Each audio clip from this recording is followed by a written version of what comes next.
তাই আমার বাবা তো আমাকে অনেক কাপড় চোপড় কিনে দিয়েছে। না রে বন্ধু, এখনো কিনা হয়নি, বাপু বলছে কিনে দিয়ে পরে। ও আচ্ছা ঠিক আছে। দোস্ত চল, অনেক সময় হয়ে গেছে, বাড়ির যা, তুই তোর বাড়ি যা, আমি বাড়ি যাই।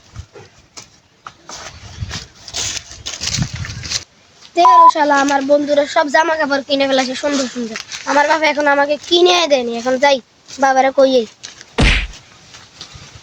আব্বা, বাবা। কি রে, কি হয়েছে? কি রে, কি হয়েছে? এদিকে এলে বস, কি বলবি বল তাড়াতাড়ি। আমার সব বন্ধুরা জামা কাপড় কিনে দিয়েছে, আমাকে কিনে দিবেন না? দাঁড়া বাবা, আমার মজনে টাকাগুলো দিয়ে দিলে আমি তোমাকে যা কাপড় চোপড় 2-3 দিন কিনে দিব। আচ্ছা।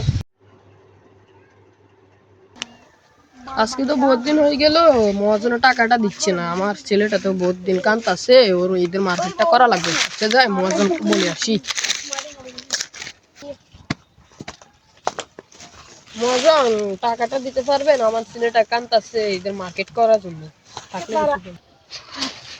দাঁড়া, দেখতেছি। এই নে ধর, পকেটে 500 টাকা আছে, এগুলো রাখ।